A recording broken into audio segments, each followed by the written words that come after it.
जय हिंद बच्चों। तो आप देख रहे हैं कक्षा 10वीं विषय गणित प्रश्नावली 2.2 का पहला प्रश्न है। तो प्रश्न है, निम्न द्विघात बहुपदों के शून्यक ज्ञात कीजिए और शून्यकों तथा गुणांकों के बीच संबंध की सत्यता की जांच कीजिए। यानी जो गुणांक और शून्यक के बीच का संबंध है उनको अपने को सत्यापित करना है कि ये सही हैं कि नहीं हैं, ये प्रश्न में दिया है। और इसमें विकल्प में दिया है पॉइंट नंबर 1 प्रश्न में x स्क्वायर या x के घाते 2 ऋण 2x ऋण 8, ऐसा प्रश्न में आपको देखने को मिल रहा है। दोस्तों अब हम इसको क्या करेंगे, इसको सब समझने के लिए x स्क्वायर x के घाते 2 को हम a मान लेंगे, ऋण 2x ऋण 2x इसको हम क्या मान लेंगे, इसको हम b मान लेंगे, और ऋण 8x इसको हम मान लेंगे c। ऐसे मान लेना आपने को, ये आगे चल के आप लोगों को फार्मूले में काम ज़रूर आएगा। अब इसके बाद हम क्या करेंगे बच्चों, तो इसके बाद हम इसको ये देखेंगे कि महत्वपूर्ण चीज़ यह है कि इसका हम इसमें गुणा कर दें। तो x है यानी a एक ही है, एक मान सकते हैं। तो 8 का गुणा 1 में करेंगे तो कितना आएगा, 8 आएगा। अब 8 का हम क्या करेंगे, गुणनखंड कर लें, क्योंकि ये जो 2x है इसको तोड़ना है। इसमें दिमाग लगाना है कि इसके जगह ऐसा क्या आ जाए कि हम गुणा करें तो 8 आ जाए और घटा दें तो ऋण में 2 आ जाए। तो हम 8 का क्या कर लेंगे, इसका हम गुणनखंड कर लेंगे। इसमें पहले गुणा करना है। मान लीजिए यहाँ कोई संख्या 2 होती तो आपको 8 दूनी 16 है हो जाता। समझ में आ रही मेरी बात, 8 दूनी 16 हो जाता। लेकिन यहाँ 1 है, यहाँ 2 नहीं है, 1 है, तो यहाँ क्या होगा, 8 ही होगा। अब हम क्या करेंगे बच्चों, अब हम करेंगे 8 का गुणनखंड। तो ये कितने से होगा, 2 से, तो 2 चौको 8 और 4 है तो 2 दूनी 4 और 2 है, तो ये यानी 2 से ही सभी कर रहे हैं। लेकिन यहाँ ये देखिए कि ये जो 2 है इसका जोड़ा बन रहा है और जो ये है 2 इसका क्या है, जोड़ा नहीं बन रहा है। तो हम क्या करें, ऐसा क्या दिमाग लगाएं कि गुणा कर दें तो ऋण का 8 आ जाए और घटा दें तो ऋण का 2 आ जाए। तो इसके कहने का मतलब यही हुआ, यदि हम इसको जैसे मान लीजिए 4 है तो 4 का यदि हम 2 में गुणा करेंगे तो 8 आ जाएगा ना। और यदि 4 का गुणा 4 को हम 2 से घटाएं तो 2 आ जाता है। यानी ये चीज़ आ जा रही है, लेकिन ये धन में आ रही है। तो हम ऐसा क्या दिमाग लगाएं कि ऋण में आ जाए। तो हम क्या करेंगे, ये 4 को ऋण में कर देंगे, 4 को ऋण में कर देंगे। समझ में आ रही बात। अगर हम जब 4 को ऋण में करेंगे तो क्या होगा, अब 4 का ऋण 4 का गुणा हम 2 में करेंगे तो ऋण का 8 आ जाएगा, और ऋण 4 में हम 2 घटाएंगे, ऋण 4 में 2 हम घटाएंगे तो ऋण का 2 आ जाएगा। इतनी बात समझ में आ रही है आप लोगों की। यदि आपको समझ में नहीं आ रही तो बेशक कमेंट करके पूछ सकते हैं कि हमारे यहाँ समझ में नहीं आ रहा है। इतनी बात हमको समझ में आ गई कि ऋण 4 और हमको 2 लेना है। हम गुणा करेंगे तो 4 दूनी 8 ऋण में 8 और ऋण 4 में 2 घटाएंगे तो ऋण में 2 आ जाएगा। ये बात कंफर्म हो गई कि हमको 4 और 2 लेना पड़ेगा। अब हम क्या करें, अब यही चीज़ हमको इसमें रख देना है। तो समझने की बात यह है, सबसे पहले इसको ज़रूर समझ लेना चाहिए, क्योंकि कन्फ्यूजन यहीं पास होता है। ये 8 था, मिट गया है, ये 8 था। अब देखिए x स्क्वायर को हम x स्क्वायर ही लिख देंगे, ऋण है तो ऋण कर देंगे, कोई दिक्कत नहीं है। 4 है तो 4x धन में 2x ऋण में 8। ये चीज़ समझ में आ गई? इतना तो समझ में आ जाना चाहिए। ऋण में 4 है, इसको डिवाइड किए हैं, इसको 2x को हम बांटे हैं अलग अलग करके, उसका यह रूप हमने बना दिया आपने से, इसका गुणनखंड करके। अब इसमें देखने की बात यह है, इसमें कॉमन लेने की ज़रूरत पड़ेगी। तो कॉमन उसी का लिया जाता है जैसे जिसमें दोनों चीज़ हो। जैसे इसमें आप देखिए x स्क्वायर है और 4x है, x स्क्वायर और ये अलग खंड है और ये अलग खंड है। तो देखिए x स्क्वायर या x घाते 2 ऋण 4x, इसमें भी x है और इसमें वाले में भी x है। इसमें देखते हैं 2x ऋण 8, 2x ऋण 8, यानी इसमें x नहीं है, लेकिन 8 को यदि हम तोड़ेंगे तो ज़रूर 2 तो आ ही जाएगा। 2 गुणे 2 गुणे 2, 2 दूनी 4 दूनी 8, यानी ये 2 तो आ ही जाएगा ना। तो हम 2 को कॉमन लेंगे। तो अब इसको लिखना कैसे है? ax 2y, एक्स स्क्वायर का मतलब होता है यदि एक्स स्क्वायर ऐसा है बराबर x गुणा x, हम ऐसे लिख सकते हैं। यही चीज़ होता है a। इसको लंबा प्रारूप हो जाता है, लंबी लाइनिंग हो जाती है। इसको ऐसे जैसे मान लीजिए x के घाते 8 लिखना है तो बहुत लंबा हो जाएगा, लेकिन x के घाते 8 लिख लिया यानी 8 बार गुणा हो रहा है x का। इतनी बात समझ में आ रही है? अब हम ये 2 बार है x, तो यानी एक x को हम ले लेंगे। जब एक x ले लेंगे कॉमन तो अंदर तो एक बचेगा ना। इसको मैंने ले लिया है, लेकिन यह वाला तो बचा है। ये जो हमारा ए वाला x है इसको तो मैंने ले लिया, लेकिन ए वाला x बचा हुआ है। तो ये वाला x अंदर ऋण है तो ऋण, भैया ये 4 है, इसको क्या किया जाए, मैंने x कॉमन ले लिया तो चलिए कोई बात नहीं। तो ये हुआ 4, x को मैंने कॉमन ले लिया है, इसमें एक ही x है तो कोई दिक्कत नहीं है, वो बाहर चला गया। अब क्या हुआ? अब इसमें देखिए इसमें x है लेकिन 8 वाले में x नहीं है, इसमें 2 है और 8 में भी 2 मिल जाएगा। तो हम धन का है तो धन का 2 ले लेंगे कॉमन, और अंदर क्या बच जाएगा, x ऋण है तो ऋण, 2 चौको 8। यानी इतनी बात समझ में आ गई। अब आप देखिए यहाँ जब दोनों चीज़ समान आ जाए तो आप समझ लीजिए मेरा काम हो गया। अब इसका जो बाहर वाला कोष्टक के बाहर वाला जैसे x धन 2 ये बाहर है, x ऋण 4 ये अंदर है, इसको हम एक बार लेंगे और इनको वाले जो x धन 2 है इसको एक जगह लिख लेंगे, इसको एक जगह। यही हमारा क्या होगा, यही हमारा होगा शून्यक। तो आगे मैं दिखा रहा हूँ आप लोगों को।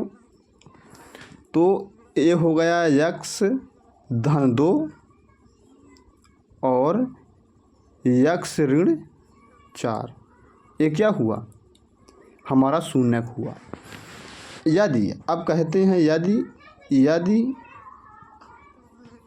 x धन 2 बराबर शून्य हो जाए तो यदि हम x का मतलब मान निकालेंगे, शून्यक निकालेंगे तो ये कितना हो जाएगा। यदि x धन 2 बराबर शून्य हो जाए तो यह हो जाएगा x बराबर ऋण का 2 हो जाएगा, क्योंकि शून्य को उधर जाएगा तो ये धन में है तो ऋण में हो जाएगा। दूसरी चीज़ इधर भी यदि x ऋण 4 बराबर शून्य तो x बराबर क्या हो जाएगा, धन का 4, क्योंकि शून्य को उधर जाएगा तो ये ऋण वाला धन में हो जाएगा। ये हमारे 2 क्या हो गए, शून्यक, ऋण 2 और धन का ये 4,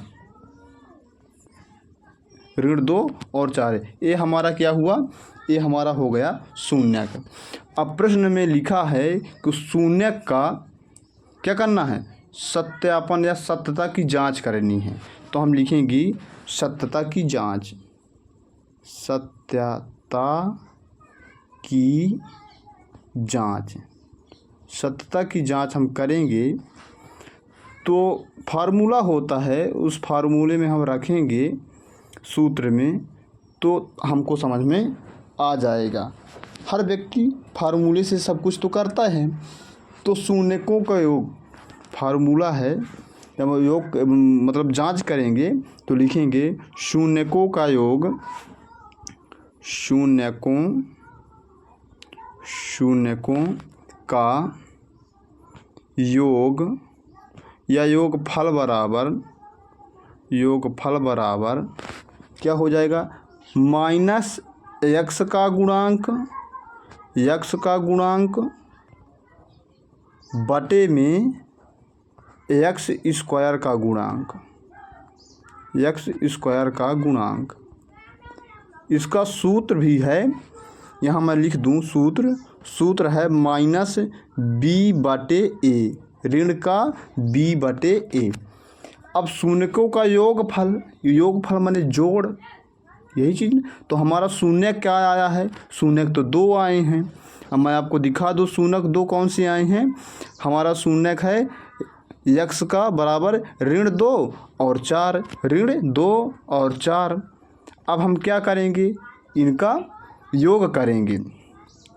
तो योग करेंगे तो मैं आपको बता दूँ शून्यकों का योग ऋण 2 धन 4 बराबर कितना हो जाएगा, धन 4 बराबर हो जाएगा, 2 ही बचेगा। अब 4 में तो 2 घटेगा, प्लस वाले में मतलब जो धन है धन वाला घटेगा, ऋण वाला तो घटेगा नहीं अभी, तो यहाँ 2 हो जाएगा।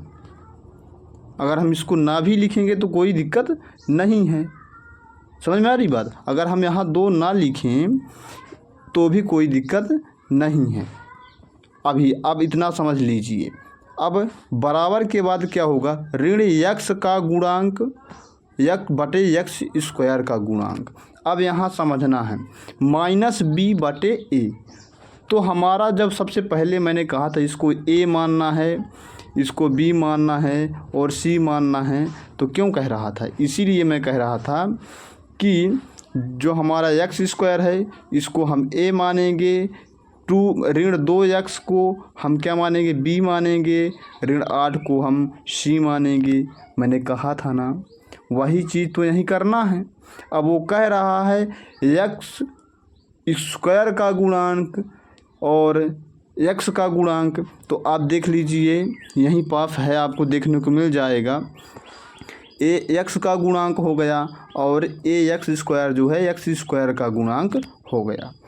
अब हम उसमें क्या करेंगे, अब हम तरीका लगाएंगे कि कैसा हमारा काम हो जाए। यानी कि x का गुणांक यानी b माइनस b। तो हमारा b कितना था, हमारा b था ऋण 2। तो ऋण और इसमें खुद ऋण पहले से फार्मूले में लगा रखा है, ये देखिए। तो ऋण और वो पहले से ही ऋण में था, तो ऋण 2।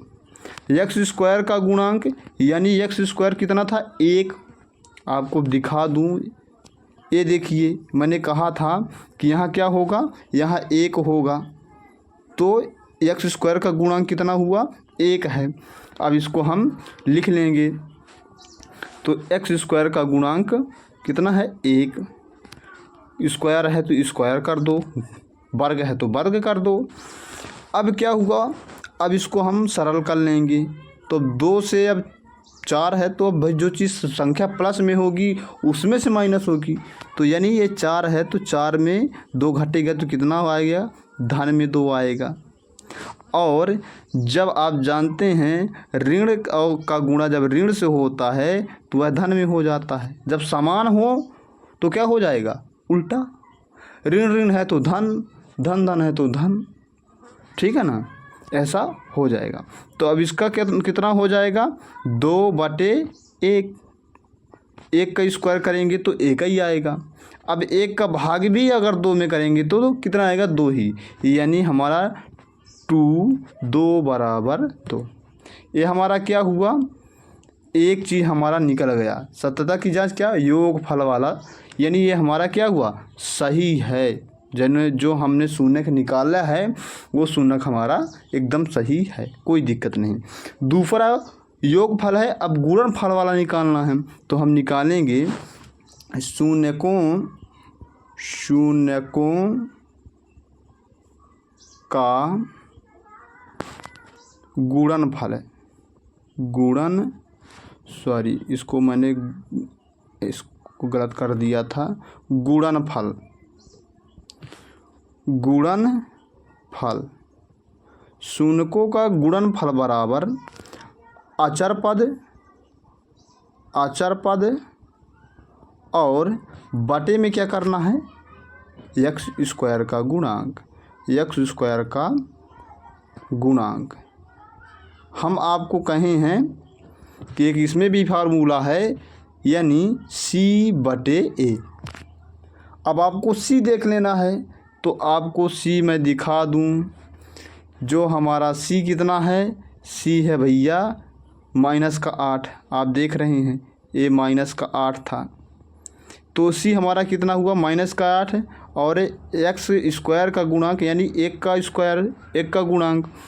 अब इसको हम वहीं रख देंगे।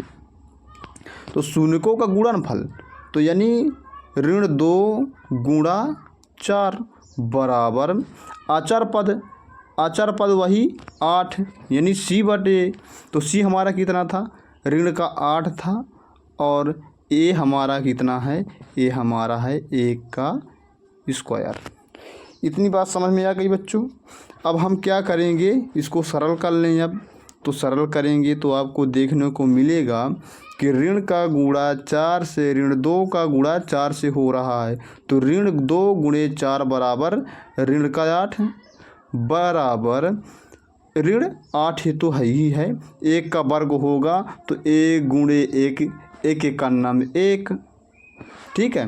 तो ये कितना हो जाएगा 8। अगर हम 8 का भाग देंगे 1 से तो 1 अट्ठे 8, तब शून्य होगा, तो 8 ही ना आ रहा है, तो ये कितना हुआ -8। ये हमारा क्या हुआ, शून्याङ्कों का गुणनफल, यानी हमारा यहाँ -8 बराबर -8 आ रहा है, वहाँ भी कितना आ रहा था, धन का 2 आ रहा था दोनों तरफ। यानी जो हमारे शून्यांक हैं एकदम सत्य हैं, इसमें किसी भी प्रकार की गलती नहीं की गई है। हमने जो शून्यांक निकाला है एकदम सही निकाला है। यही हमारा क्या होगा, यही हमारा आंसर होगा। यही हमारा क्या होगा बच्चों, आंसर होगा। हम इसको ऐसे लिख दें कि हमारा आंसर है। ठीक है बच्चों, अगर आप लोगों को इस टॉपिक से संबंधित कुछ पूछना है तो आप बेशक कमेंट करके पूछ सकते हैं। इसी प्रकार से फिर मिलेंगे एक अगली वीडियो में। तब तक के लिए जय हिंद, जय भारत।